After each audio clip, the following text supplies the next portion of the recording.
mis queridos hermanos y hermanas, muchas gracias por estar acompañándonos en esta ocasión.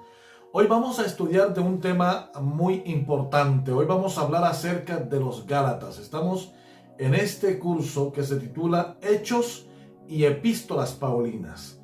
En este curso estamos aprendiendo acerca de la vida de Pablo y de cómo se expandió el evangelio a través de toda Asia Menor.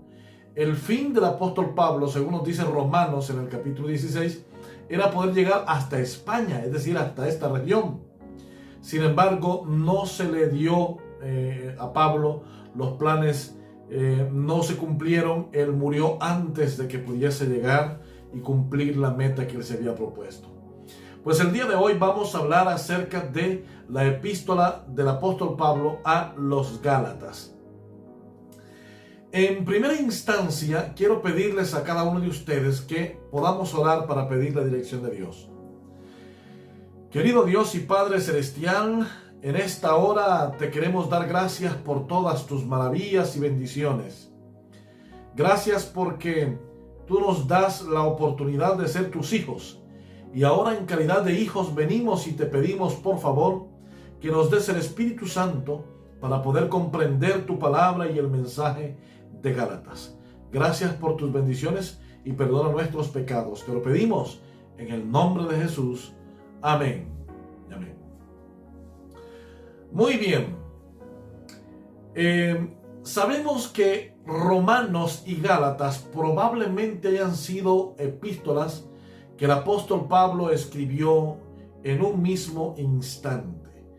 O que diga, en un mismo momento, en un mismo evento, en un mismo lugar. Puede ser posible. Una de las preguntas que debemos hacernos es ¿quiénes eran los Gálatas precisamente? Porque los Gálatas era un pueblo, una región, era una provincia romana en la época del apóstol Pablo. Así que, ¿quiénes eran estos Gálatas?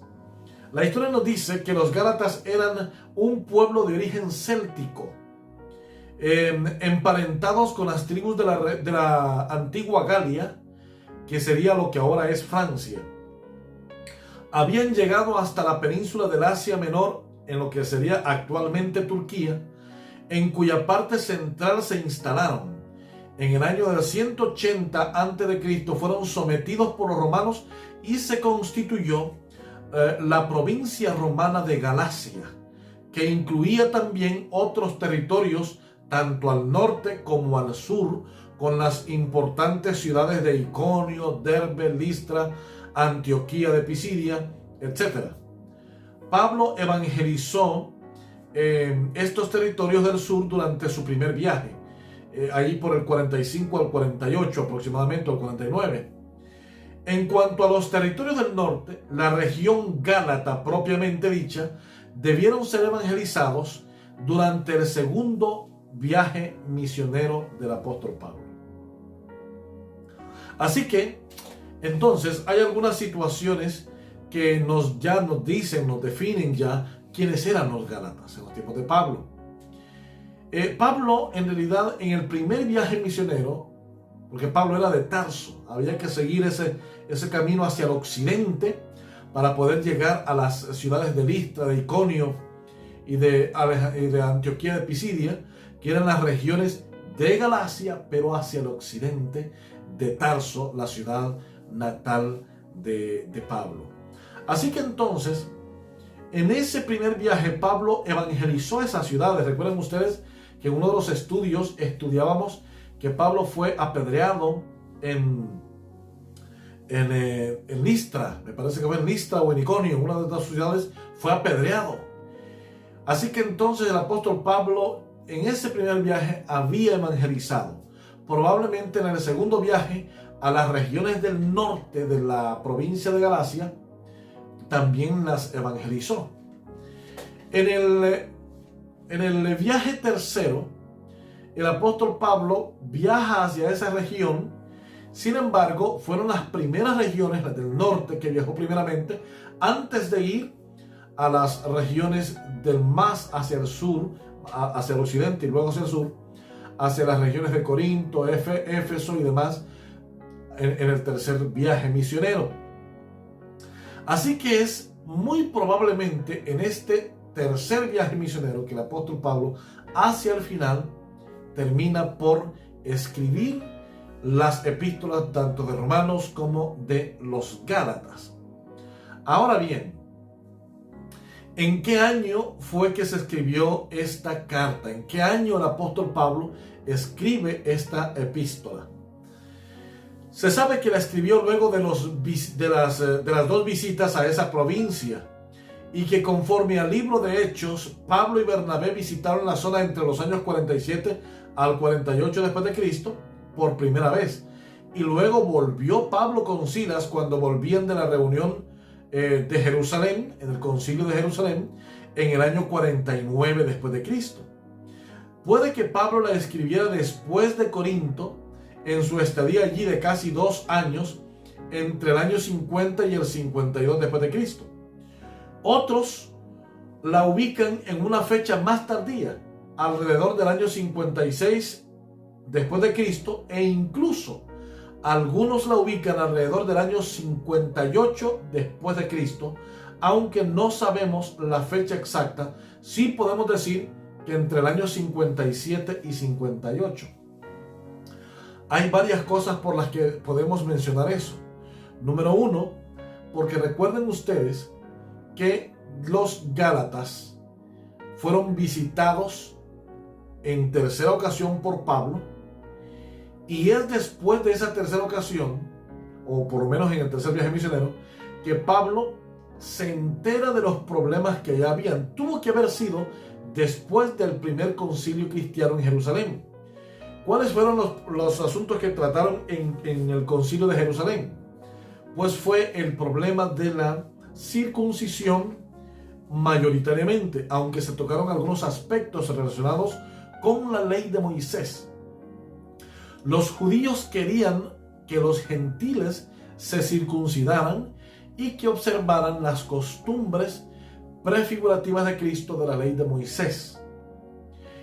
Ese era un problema, por eso fue que se llevó a cabo el primer concilio cristiano en Jerusalén.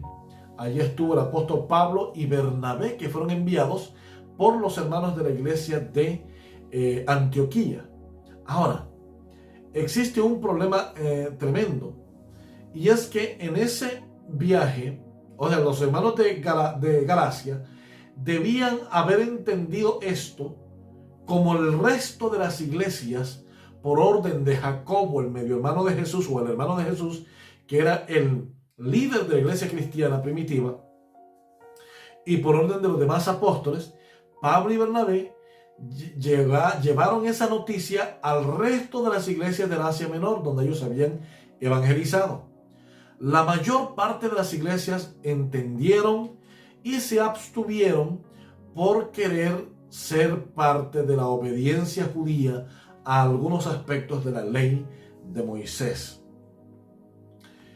Ahora bien, el tema central de la epístola a los Gálatas es precisamente la vindicación del Evangelio de Jesucristo y la justificación por medio de la fe en Jesucristo. Esto en contraposición con los preceptos judíos, que era la ley ceremonial, que se habían mezclado dentro de la iglesia cristiana de ese lugar.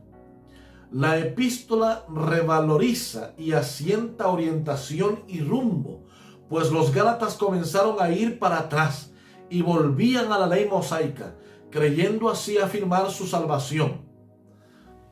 La carta es una clara enseñanza contra los judaizantes. La carta es fiel en demostrar muchos rasgos de los habitantes de esas ciudades. Los judaizantes eran una fuerte secta en el cristianismo primitivo, y al parecer había calado profundamente, ya que estos negaban el apostolado de Pablo y usaban la zona del Asia Menor como un lugar predilecto para divulgar sus enseñanzas. Una de las costumbres que el apóstol Pablo tenía es que llegaba a las iglesias primeramente, a las sinagogas, llegaba primeramente y predicaba en las sinagogas. pero en las sinagogas recibía mucha oposición y lo expulsaban de las sinagogas. Entonces se iba a las plazas de la ciudad. Y en las plazas de la ciudad comenzaba a predicar. Y entonces los judíos o judaizantes venían y casi siempre alborotaban la ciudad o la gente común para que persiguieran a Pablo. Esa era siempre la situación cada vez que Pablo llegaba a una ciudad. Casi de todas las ciudades Pablo tuvo que salir huyendo porque era perseguido por las turbas que bajo la influencia de los judaizantes de aquella época. ¿Qué era lo que hacían los judaizantes? Pues ellos decían que para ser salvo se tenía que observar los preceptos de la ley ceremonial, es decir, la matanza de animalitos para poder redimirse de pecados. La circuncisión era parte vital para ellos. Es decir, todo esto era parte de lo que los judaizantes realizaban en las iglesias del Asia Menor. Y en Corinto, que fue una de las iglesias donde quisieron entrar los judaizantes, parece que no duró mucho esa práctica en la iglesia de Corinto. Y en otras iglesias, en la iglesia de Éfeso, en la iglesia de Tesalónica, de Colosas, en todas ellas habían judaizantes, sin embargo, no lograron prosperar en ese sentido. Ahora, es interesante notar que el apóstol Pablo introduce de manera diferente la epístola a los Gálatas que el resto de las epístolas que él escribe. Fíjense cómo él introduce, vamos a agarrar una epístola así al azar, Romanos. Vamos a ir a Romanos. Pablo, siervo de Jesucristo, llamado a ser apóstol, apartado para el evangelio de Dios. El evangelio que el Señor había prometido mediante los profetas en las Santas Escrituras acerca de su Hijo. A ver, en el versículo 7 aparece: a todos los que estáis en Roma, amados de Dios y llamados a ser santos, gracia y paz a vosotros.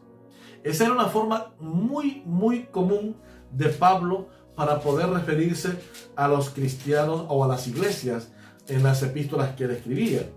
Ahora fíjense en la epístola de 1 Corintios, versículo número 2.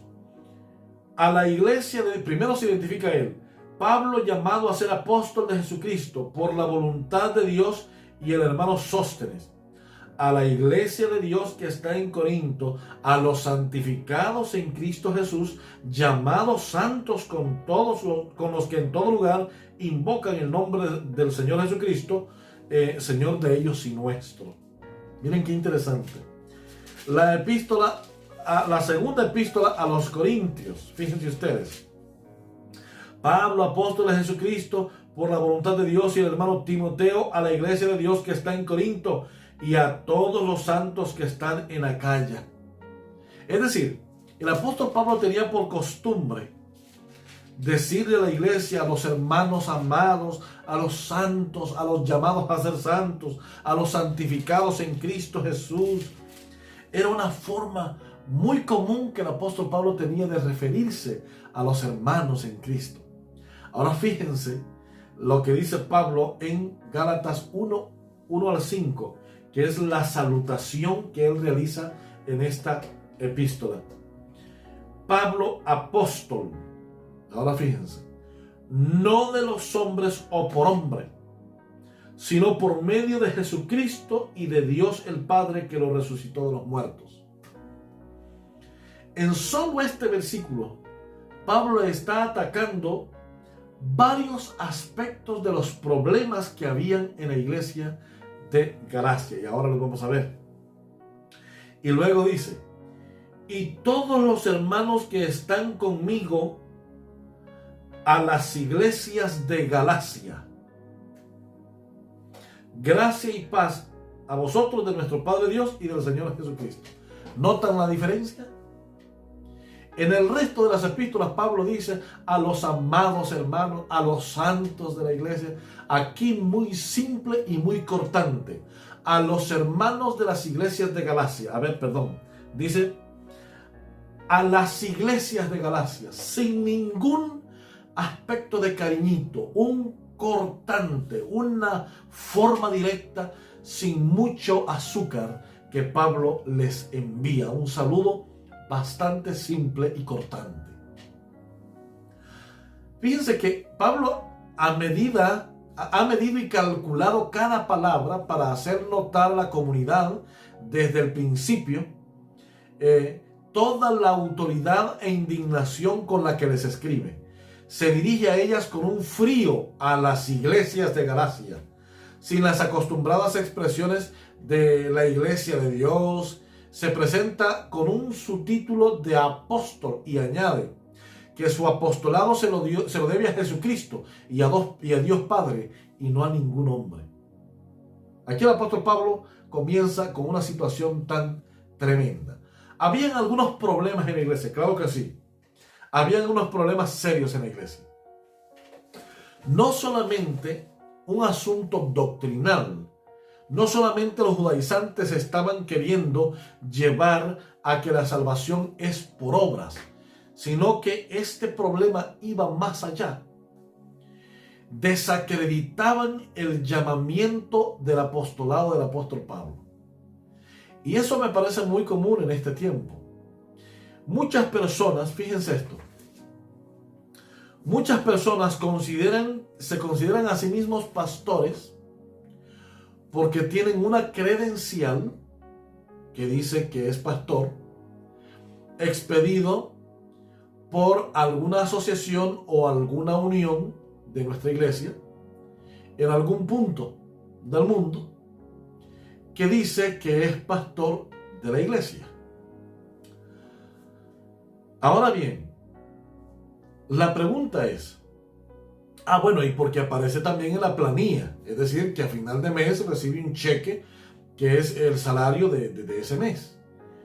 Por eso es que ostenta el título del pastorado. La pregunta es, eso es prácticamente, la pregunta es, ¿cuántos de todos los que tienen esa licencia pastoral, ese carnet pastoral, esa credencial pastoral, realmente ejecutan una misión pastoral?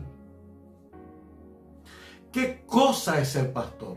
Y ahora perdonen que estoy hablando del apostolado, pero es necesario porque esto tiene mucho que ver.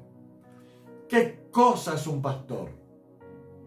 Un pastor es el que está pendiente de las ovejas 24 horas, 7 días de la semana. Es lamentable ver cómo muchas veces muchos de nuestros pastores nada más bajan un sermón de internet, lo imprimieron, le dieron una leída, se van al púlpito y comienzan a leer un sermón. Esto es triste, hermanos. El pastor debe saberle dar de comer a las ovejas, porque las ovejas, si hay algo que hacen, es comer. Y el pastor debe ser una persona que debe llevarlo, como dice el pasaje bíblico, a pastos frescos, a pastos verdes, aguas frescas. Debe tener bien atendida su iglesia, doctrinalmente hablando. Debe tener bien atendida. ¿Por qué razón? Porque si no tiene atendida la iglesia, no tiene la iglesia sumergida en consagración y el estudio de la Biblia, un día vendrá cualquier lobo y se llevará a las ovejas. Lamentablemente, no todos los pastores que tienen carnet y credencial de pastor son pastores. Dentro de la iglesia hay muchos ministerios de sostén propio, en donde vemos algunos que hemos estudiado teología, que somos teólogos de profesión, pero que no tenemos una credencial pastoral porque no somos empleados de ninguna unión o misión o asociación. Y sin embargo, habemos muchos que realizamos un trabajo igual, mejor o completamente superior al trabajo pastoral que se realiza por algunos individuos. El llamado a todos, hermanos, aquellos que tienen una credencial, a realizar un trabajo excepcional, a realizar un trabajo pastoral de verdad, Porque si no, hay que también tener valor y decir, no sirvo para esto, y entregue esa credencial. El llamado del Señor. Dios ha llamado a grandes personajes. Esto era lo que ocurría con el apóstol Pablo. Dios había llamado a Pablo para un llamado especial, un llamado apostólico. Y en Galacia se estaba cuestionando ese llamado. En las iglesias de Galacia estaban negando, desmeritando, estaban desacreditando el llamado que Dios había realizado a Pablo. Sí. Ahora fíjense qué interesante. Por eso el apóstol Pablo arranca en el versículo 1 de una vez diciendo esto. Pablo, apóstol, no de los hombres o por el hombre, sino por medio de Jesucristo y de Dios el Padre, que lo resucitó de los muertos. En este ministerio de la predicación habemos muchísimos pastores que hemos sido llamados al ministerio pastoral por Dios directamente. Sí. Y que se ha reflejado a través de mucha gente que puede corroborar ese llamamiento de parte de Dios. Sin embargo, es triste, mis queridos hermanos, cuando vemos que esta situación dentro de las filas de la iglesia no es reconocido o no se le da el crédito necesario. Y no es porque algunos necesiten el crédito para que sea creíble, sino es por el hecho de que estamos en los últimos días y van a surgir muchos misioneros, predicadores, laicos, pastores de sostén propio, ministerios de sostén propio, predicando el evangelio del reino de la verdad presente para este tiempo. Y es necesario que suceda. Imagínense si solo Pedro hubiese sido el predicador. Imagínense si solo los 12 apóstoles hubieran sido predicadores. No, pero Cristo se encontró con Pablo cuando iba hacia Damasco a perseguir cristianos. Allí lo encontró. Allí le dijo: Saulo, ¿por qué me persigues? Y Pablo le dice: Señor, pero yo estoy haciendo lo que tú quieres. Le dice Jesús: no, me estás persiguiendo. Esos son hijos míos. Y a partir de ese momento el apóstol Pablo aceptó el llamamiento de Dios al ministerio pastoral. No porque Pedro lo haya buscado primero, no porque Ananías lo haya buscado, no porque el resto de los apóstoles lo hayan buscado, sino porque Cristo mismo lo buscó. Qué interesante encuentro el que vemos de Cristo con el apóstol Pablo. Y esto era lo que no entendían los hermanos de Galacia. No entendían que el apóstol Pablo había sido llamado al ministerio pastoral, al ministerio del apostolado. Finalmente, el apóstol Pablo en la epístola a los Gálatas les dice: ¿quién os ha llevado por otro evangelio? Os aseguro que aunque venga un ángel del cielo predicando un evangelio distinto, no los escuchéis, no los oigáis. ¿Por qué razón? Porque tal es anatema.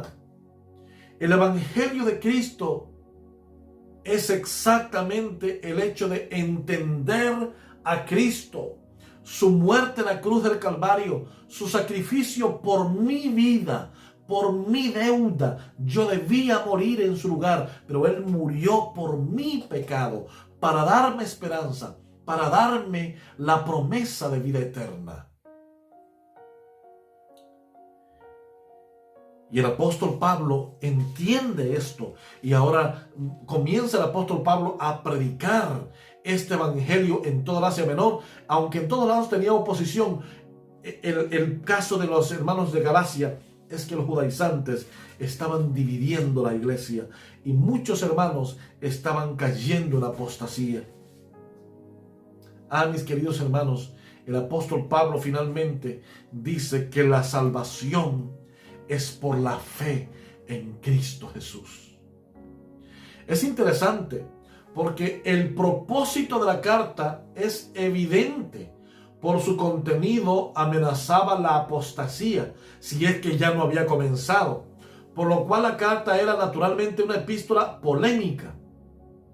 La apostasía sobrevino debido a la acción de algunos maestros judaizantes, quizás del mismo grupo que causó dificultades en la iglesia de Antioquía de Siria, en cuanto a la misma cuestión.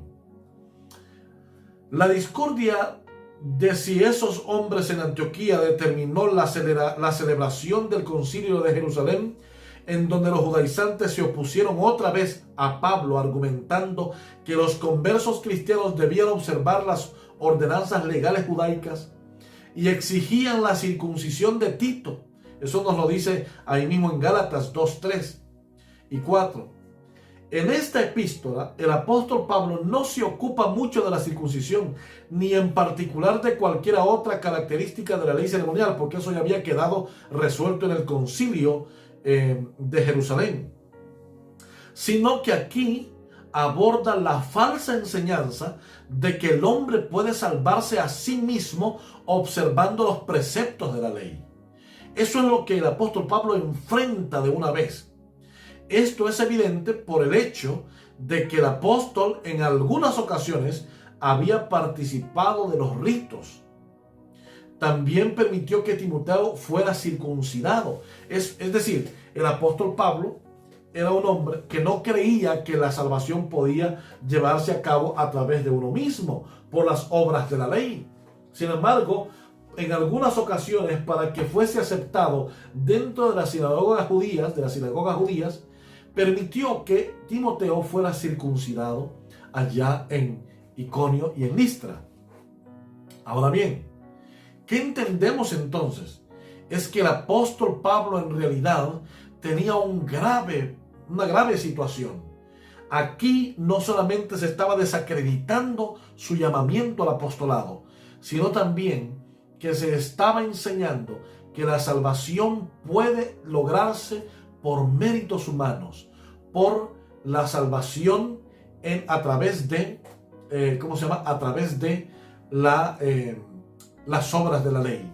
Y aquí el apóstol Pablo deja bien claro que las obras de la ley no nos ayudan en nada. Mis queridos hermanos, las obras de la ley no nos ayudan en nada para la salvación, y sin embargo son el resultado de la salvación en Cristo Jesús. Mis queridos hermanos y amigos, que Dios les bendiga en gran manera, y ojalá que el Señor Jesús pueda estar con ustedes en este momento donde quiera que estén. Y no olviden que Cristo Jesús nos ha dejado una esperanza, una promesa de que muy pronto Él ha de venir, y ha de venir por personas que hayamos creído en Él como nuestro único y suficiente Salvador. Que Dios nos bendiga, mis amados hermanos, que Dios nos ayude a vivir para honra y gloria de su nombre. Oremos.